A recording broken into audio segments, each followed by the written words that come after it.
आजच्या या पत्रकार परिषदेला उपस्थित असलेले सर्व प्रेस मीडिया, इलेक्ट्रॉनिक मीडिया आणि आपले यूट्यूब मीडिया यांचं सर्वप्रथम मी स्वागत करतो। या ठिकाणी या पत्रकार परिषदेचा विषय आपल्याला थोडं फोन जर सायलेंट जर केले तर बरं होईल। आपले फोन जर सायलेंट केले तर खूप चांगलं होईल। आजची पत्रकार परिषद म्हणजे छत्रपती संभाजीनगर औरंगाबाद शहरातील आज आपण बघतोय की या शहरामध्ये दिवसाआड मर्डर होत आहेत कुठल्या ना कुठल्या कारणामुळे, आणि याच्यावर पोलीस यंत्रणा जी आहे ही कुचकामी ठरलेली आहे। शहरातील आपण बघतोय एकीकडे बटन हा जो प्रकार आहे या बटनच्या माध्यमातून, नशेखोरीच्या माध्यमातून अनेक मर्डर होत आहेत। तर या माध्यमातून मी आज तुम्हाला सांगू इच्छितो की 2 फेब्रुवारी रोजी आपल्या या छत्रपती संभाजीनगर शहरातील क्रांतीनगर मधील जो तरुण आहे, हा जो युवक 23-24 वयोगटातील आहे आणि याची जी हत्या झालेली आहे ही आपल्या क्रांती चौक पोलीस स्टेशनच्या हक्केच्या अंतरावर असलेलं जे पोलीस स्टेशन आहे तर त्या ठिकाणी याची हत्या करण्यात आलेली। याला 4-5 जणांनी मिळून त्या ठिकाणी त्याचा निर्घुण हत्या करण्यात आलेली आहे। तर यामुळे मी तुम्हाला सांगू इच्छितो की यामध्ये जे काही आरोपी आहेत ते आरोपी अटक आहेत, पण याचा खरा सूत्रधार जो आहे तो बीजेपीचा युवा नेता आहे आणि सन्माननीय मुख्यमंत्री देवेंद्रजी फडणवीस साहेब यांचा विश्वासू कार्यकर्ता आहे। त्याच्या हातावर देवेंद्र फडणवीस साहेबांचं टॅटू बनलेला आहे। त्यामुळे इथली पोलीस प्रशासन सुद्धा त्याच्यावर कारवाई करण्यास घाबरत आहे असं या ठिकाणी आमच्या निदर्शनास आलेलं आहे। आणि आम्ही 12 फेब्रुवारीला पोलीस उपायुक्त साहेब यांची भेट घेऊन पीडित कुटुंब आणि आम्ही भेट घेऊन त्यानंतर त्यांना निवेदन दिलं होतं आणि पीडित कुटुंबाची ज्या मुलाची हत्या झाली त्याची आई आणि त्याचं कुटुंब त्या ठिकाणी त्यांनी सुद्धा तक्रार दिली होती की यातला जो कुणाल मराठे जो मुख्य सूत्रधार आहे त्या सूत्रधाराला अटक झाली पाहिजे, त्याच्यावर गुन्हा दाखल झाला पाहिजे। आणि यांचा जो जबाब होता कोर्टामध्ये 164 प्रमाणे तो जबाब पण नोंदवलेला आहे आणि त्या जबाबामध्ये सुद्धा त्या पीडितची आई जी आहे रुपेकर ताई, कविता विजय रुपेकर ताई जे आहेत तर यांनी सुद्धा त्या जबाबामध्ये 164 प्रमाणे जो जबाब झाला त्यांचा कोर्टात त्यामध्ये सुद्धा त्या कुणाल मराठेच्या विरोधात त्यांनी सुद्धा घडलेली जी घटना आहे त्याचा पूर्ण सारांश त्या ठिकाणी सांगण्यात आला होता। जबाब झाल्याच्या नंतर सुद्धा त्या आरोपीला आणि त्या सूत्रधाराला अटक होत नाही, त्याच्यावर गुन्हा दाखल होत नाही। म्हणून आम्ही गुरुवारी परत पोलीस आयुक्त साहेबांची परत एकदा भेट घेतली आणि भेटीच्या नंतर परत साहेबांच्या कानावर टाकलं, सर शहरात अशाची घटना घडलेली आहे। तर त्या संदर्भात आम्ही त्यांना सांगण्यात आलं की जो सूत्रधार आहे त्याला लवकरात लवकर अटक करा, त्याच्यावर गुन्हा दाखल करा। त्याचा जो CDR आहे कमीत कमी त्या ज्या दिवशी ज्या कल्पितची जी हत्या झाली, जो वैभव मालोदे आहे, या वैभव मालोदे आणि कुणाल मराठे यांच्या जे काही संभाषण झालेले किमान 20 ते 22 कॉल त्यांचे आहेत आणि ज्या दिवशी घटना घडली त्या दिवशी त्या घटनेच्या बाजूला 1-2-5 मिनिटं होत नाही तर तो कुणाल मराठे त्या ठिकाणी येतो आणि हे जे काही मारेकरी असतात ज्या मुलाची ज्यांनी हत्या केली, निर्घुण हत्या केली, तर हे मारेकरी त्या कुणाल मराठेच्या पाया पडताना दिसत आहेत। आपल्याकडे सर्वांच्या पत्रकार बांधवाकडे ते फुटेज आले असेल आणि संपूर्ण शहरामध्ये एवढं सगळं असताना एकीकडे आपले सामाजिक न्यायमंत्री पालकमंत्री संजयजी शिरसाट साहेब जे बोलत आहेत की शहरातील गुंडागर्दी आपल्याला संपवायची आहे। साधी पीडित कुटुंबाला म्हणजे पश्चिम मतदारसंघामध्ये असताना सुद्धा आणि या आपल्या छत्रपती संभाजीनगर शहराचे पालकमंत्री साधी पीडित कुटुंबाची भेट सुद्धा घेत नाही। विरोधी पक्षनेता आपल्याकडे अंबादासजी दानवे साहेब आहेत ते सुद्धा भेट घेत नाही। ही शोकांतिका आहे। म्हणजे शहरामध्ये असणारा जो आपण बोलतोय चळवळीचा केंद्रबिंदू आहे, एक शहर आहे आपलं, शांतता सुव्यवस्था म्हणजे इथं कशी नांदेल आणि या ठिकाणी असणारे पालकमंत्री आहे, विरोधी पक्षनेता आहे, याकडे लक्ष देत नाही। म्हणजे हे फार मोठं दुर्भाग्य आहे। पीडित कुटुंबाला साधी भेट दिली नाही त्यांनी आणि या विषयावर सुद्धा आवाज उठवला नाही। जे माजी खासदार आहेत इम्तियाज जलील साहेब यांनी सुद्धा या संदर्भात काही आपली म्हणणं मांडलेलं नाही. तर मला असं वाटतं की आपण या शहरात असतो का काय लोकप्रतिनिधी म्हणून काम करायचं, म्हणून पीडित कुटुंबाला तरी आपलं कर्तव्य होतं की आपण त्यांची भेट घेऊन आणि झालेलं जे काय आहे घटना त्या संदर्भात जोपर्यंत मुख्य सूत्रधार जो कुणाल मराठे याला अटक होत नाही तोपर्यंत आम्ही या पोलीस आयुक्त कार्यालयावर पीडित कुटुंब जोपर्यंत या कुणाल मराठेला अटक होणार नाही तोपर्यंत आमरण उपोषणला त्या ठिकाणी संपूर्ण कुटुंब बसणार आहे.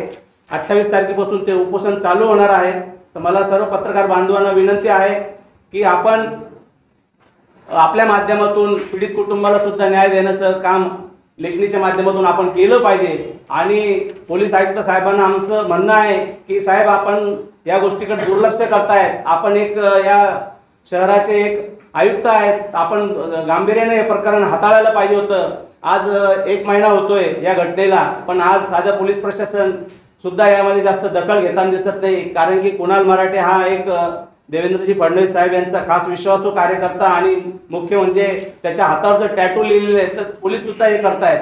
तर आम्हाला असं म्हणणं आहे की या ठिकाणी अशा या सगळ्या गोष्टीचा या घटनेचा जे काही CDR आणि जे काही कॉल डिटेल्स जे निघालेले आहेत त्यांच्याकडे सुद्धा आहेत, फुटेजमध्ये दिसतोय सगळ्या गोष्टी होत आहेत, तरी त्याच्यावर कारवाई आणि त्याच्यावर सुद्धा चौकशी सुद्धा केली जात नाही, त्याच्यावर सुद्धा त्याला बोलवलं जात नाही. म्हणजे फार मोठे गांभीर्य आहे या गोष्टीचं.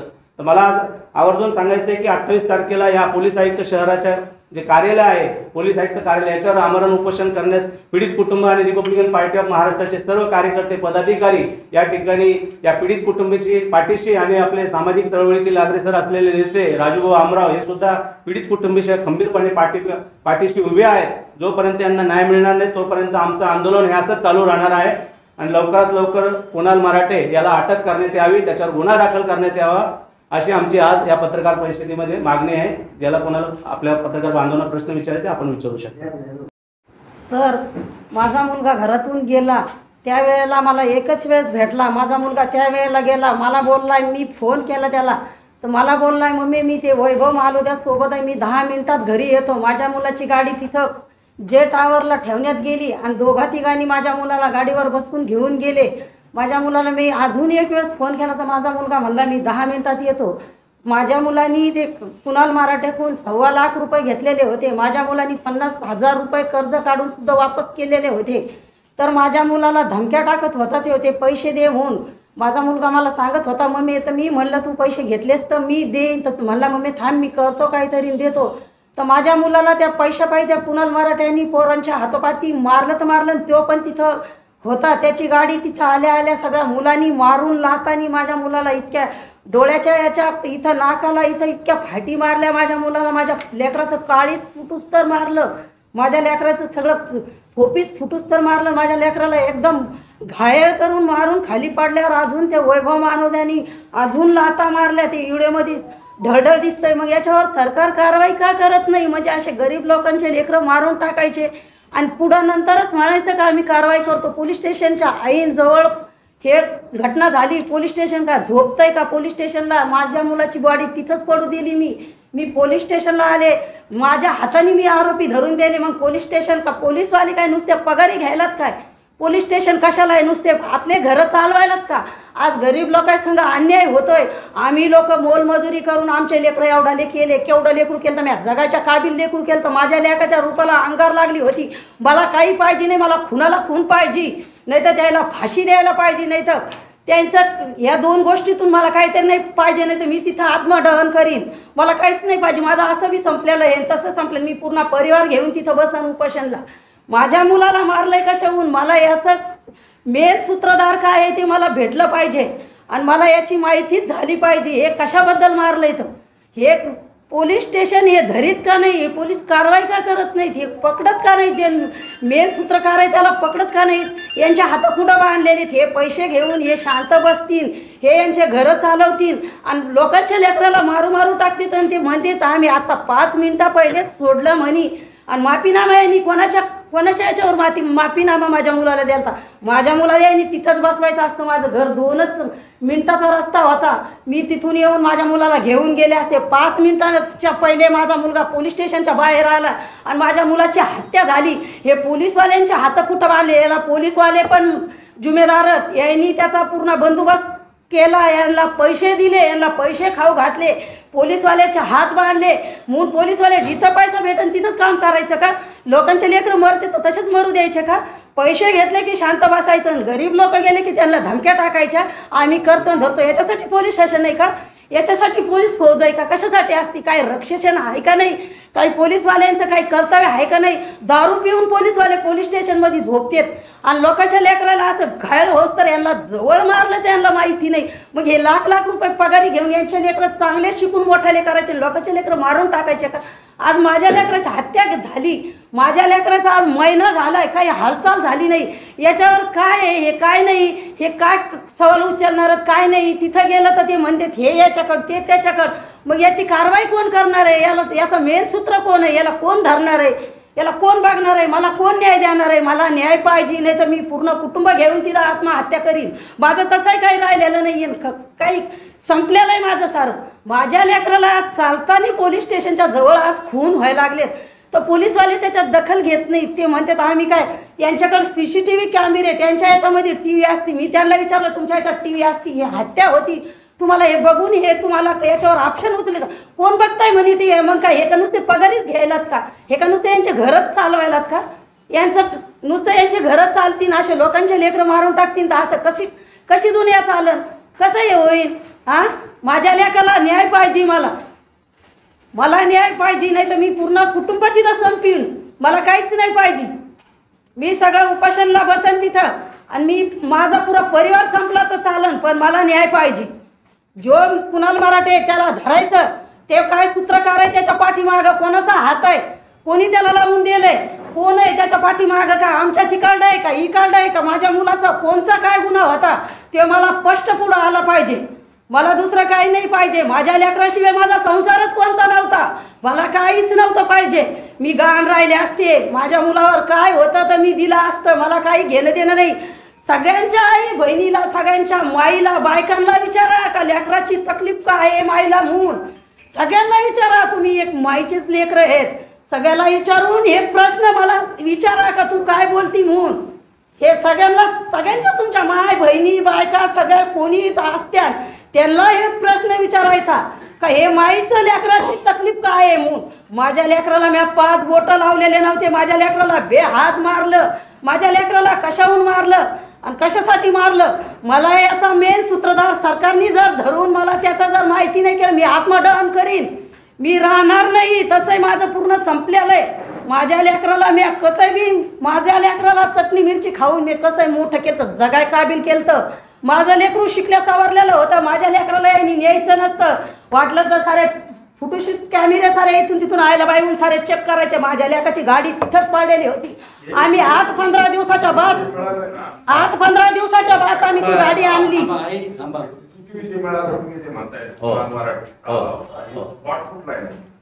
हे पोलीस स्टेशन संसारनगर. आज इतक्या दुरीवर जर खून व्हायला लागले, तो माफीनामा कोणाचा घेतलाय त्यांनी?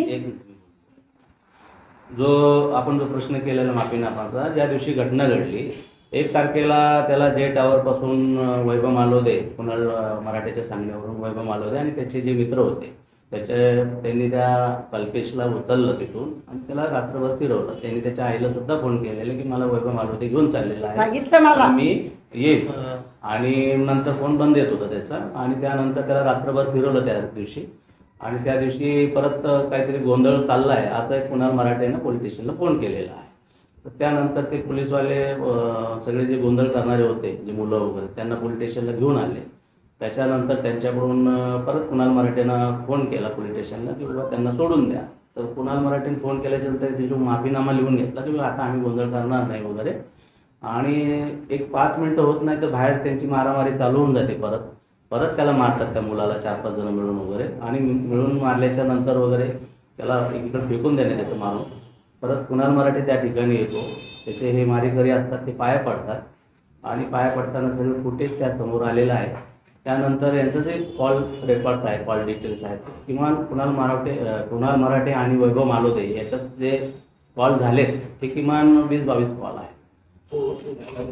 माफी आम्हाला दिलाय ज्यांनी मारलंय त्यांनी माफी आम्हाला नाही, पोलीस स्टेशनमध्ये किंवा आम्ही आता हे करणार नाही असं म्हणजे गोंधळ घालतोय.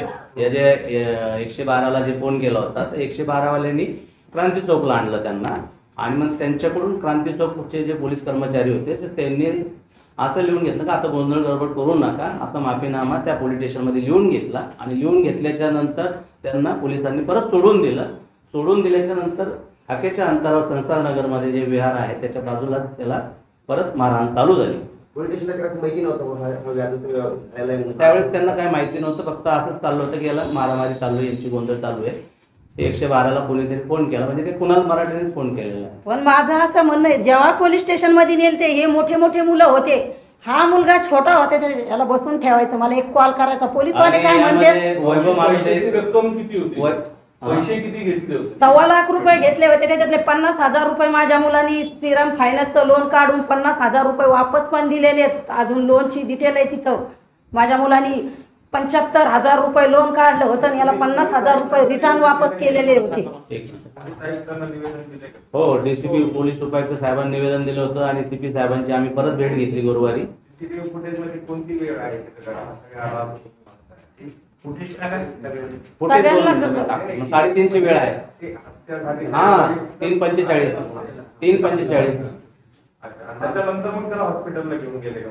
त्याला हॉस्पिटलला असं नेलं, त्यांनी नेलं आणि तिथं टेचरवर टाकून दिलं. दुसरं कोणाच्या सह्या घेतल्या, कोणाच्या नाही, दुसऱ्या नावाने टाकलं आणि नंतर मग आम्हाला सांगायला तिथं कोणी त्यांनीच पोहोचलं. म्हणजे कुणाल मराठे घेऊन गेल्यानंतर हॉस्पिटलला घेऊन गेले. हो, कुणाल मराठे गेल्याच्या नंतर मग पोरांनी त्याला उचललं, तिथं स्ट्रेचरवर टाकला आणि तिथून सोडून आले. तिथं कोण नव्हतं त्याच्यावर. त्यांनी फोन केलेला. बोला तुम्ही. तिथं मग ते तिथं टाकल्याच्या नंतर मी माझ्या मुलाला घरात पाहिलं. मी जेव्हा 2 वाजता फोन लावला, माझ्या मुलाला फोन नाही लागला. माझा जीव घाबरल्यासारखं झाला. मी वरती गेले, म्हणलं माझा मुलगा माझ्या भीतीनं फोन बंद करून ठेवला असं, माझी मम्मी मारीन बिरीन म्हणून मी वरती गेले. म्हणलं जाऊन बघून येते तिथं झोपलाय का काय. तिथं मला आढळला नाही. तर खाली अरुण भाऊ बोर्डे मग तिथं आले. ते मला यांना म्हणले तुमचा मुलगा घाटीला लय गंभीर अवस्थेत. मला वरतून खाली यायचं सुधारलं नाही. मी तशीच माझ्या मुलाला गाडीवर घेतलं किंवा माझ्या पतीला घेतलं. आम्ही सगळेजण गाडीवर तिथं घाटीला गेले. माझा मुलगा मौतीच्या अवस्थेत घाटीला तसाच टाकलेला मी बघितलं. माझ्या मुलाला मी म्हणले भैया याला उचल, म्हणलं दुसऱ्या दवाखान्यात घेऊ. तर ते लोक मला बोलले याची डेट झाली. म्हणलं याची डेट झाली कशी. तर ते लोक म्हणले आम्हाला माहीत नाही, इथं आणून टाकले. मग त्या लोकांची इन्क्वायरी करायचं काम नाही का, याची डेट झाली तर तुम्ही कोण आहात काय आहेत त्यांचं काम नाही आहे का, हे कशी काय डेट झाली कशी नाही म्हणून. ह्या अशा सामान्य लोकांना पोलीसवाले डॉक्टर लोक अशा लय बारीक निरीक लिहून घेते तर बारीक निरीक त्याच्यावर कारवाई करते. तुमच्याकडे जे फुटेज आहे त्या फुटेजमध्ये कुणाल मराठे मारहाण करताना दिसतो.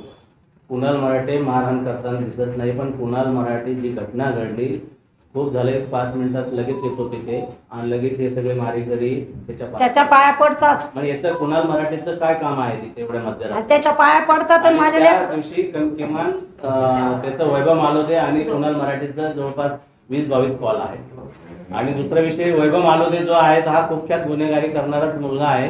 त्याच्यावर खूप काही गुन्हे आहेत, पुण्यामध्ये सुद्धा गुन्हे दाखल आहेत. त्याचं संपूर्ण माहिती वगैरे काढलेली आहे तो. आणि त्या कुणाल मराठेच्या सांगण्यावरून, कारण की त्याचा जो वसुली करणारा जो आहे कुणाल मराठेचा, तो हा वैभव मालोदे हा वसुली करतो.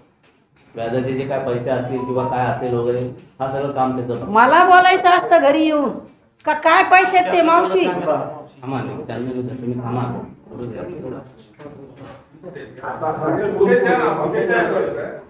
अटक आता सध्या 3 जण आहेत. एक वैभव पहिले सुरुवातीला 3 झाले, नंतर एक आरोपी परत अटक झाला त्यामध्ये. बाकीचे आरोपी धरले का नाही आता लोक. आणि याच्या पाठीमागे कोण कोण आहेत ते सुद्धा आम्ही पोलीस उपायुक्त साहेबांना त्या निवेदनामध्ये दिलं होतं की याचं संपूर्ण माहिती काढा आणि CDR काढा. राहू द्या सगळ्यांना क्या बोले? नाही नहीं अभी तो नहीं। हुआ नहीं है। क्योंकि अभी 164 का जो इनका जवाब हाँ नहीं नहीं उसमें फुटेज में सब दिख रहा है ना, ऑल डिटेल्स निकाला है, सब मालूम है उनको, सब पता है कि भाई कुणाल मराठी का इसमें पूरा रोल है, तभी भी उसके ऊपर कुछ कार्रवाई और उसके ऊपर कुछ भी किया जाता नहीं। हाँ। हमारी डिमांड ऐसी है, हमारी जो मांग है कि कुणाल मराठी को इसमें जल्द से जल्द अटक करना चाहिए और उसके ऊपर गुना भी दाखिल होना चाहिए। जब तक उसके ऊपर गुना दाखिल नहीं होता है, अटक नहीं होती, तब तक हमारे जो पीड़ित कुटुंब जो है तो पुलिस कार्यालय के ऊपर कुपोषण को बैठने हमारा उपोषण। सर अभी आपने कहा आणि याच्यावर ते वैभव मालोदे बाकीची जे आहे त्याला मोबदला बी लागला पाहिजे, हा। तर ऑलरेडी अनेक गुन्हे दाखल आहे, अशी एक मागणी आमची आहे। सर अभी आपने कहा कि अंबादास दानवे एकता जगदीश साहब और सतीश जाट साहब के पालक हाँ जी। ने आपका ध्यान नहीं दिया, ध्यान नहीं दिया। नहीं। मेरा ये मुद्दा है कि आपने मुझसे कुछ चर्चा की, आपने कोई बात की कि सर हमारे घटना देखो, अभी मी केली संजय शिरसाट साहेबाला मी बात चर्चा केली की आप केली मी, सर मला तुम्हाला भेटायला यायचंय, तर सर मला म्हणले 2-3 दिवसांनी भेटायला या, सराचं काम नाही का मला एखाद्या वेळेस फोन करायचं, पैसा सारे काही पैसाच नसतोय सर, हे मानवी जन्म घातलेला आहे, तर हे पैसा त्याच्यापासूनच इसमें जो आप जो बता रहे हैं संजय जी सिरसाट साहब जो है, उनका जो कार्यालय जो है उसका डिस्टेंस और इनका जो घर है तो एक बीच का रास्ता है, आपको भी पता होगा, तो ज़्यादा कुछ डिस्टेंस नहीं है। और संजय जी सिरसाट जो उनका जो कार्यालय पूरा क्रांति नगर में इसमें आता है, और वो जो घटना जो हुई है तो उनको सबको पता है कि ऐसी ऐसी घटना है, तभी भी वो पीड़ित कुटुंब को मिलने जाते कोई नहीं, भी या आना उनके नहीं खिलाफ बताएगा। उन्होंने बात किया उनके साथ में, तो 2-3 दिन के बाद में बुलाया था, लेकिन उन्होंने मेरे को ऐसा लगता है कि यहाँ जो मर्डर हो रहे जो है, तो आपने आपका कर्तव्य है, आपकी जिम्मेदारी है कि आपने उनसे बात करना चाहिए और ऊपर भी बात करना चाहिए। सीपी साहब से इतना बात करना चाहिए था कि भाई इस घटने में क्या है देखो, डिटेल्स लो और इसमें जो भी है तो उसके ऊपर कार्रवाई करो, हमने मना भी किया है। हाँ सर। मुलगा 1.25 लाख रुपये कर्ज घेतो, तुम्हाला कळत नाही असं कसं काय काय करतो पैसे? असं नाही सर, त्याला ना धंदा टाकायचा होता, त्यांनी एक वडापावची टपरी लावली होती, ते काय असं काही वालंटर मुलगा नव्हता, त्यांनी वडापावची टपरी आयला कधी घेतलं होतं कर्ज?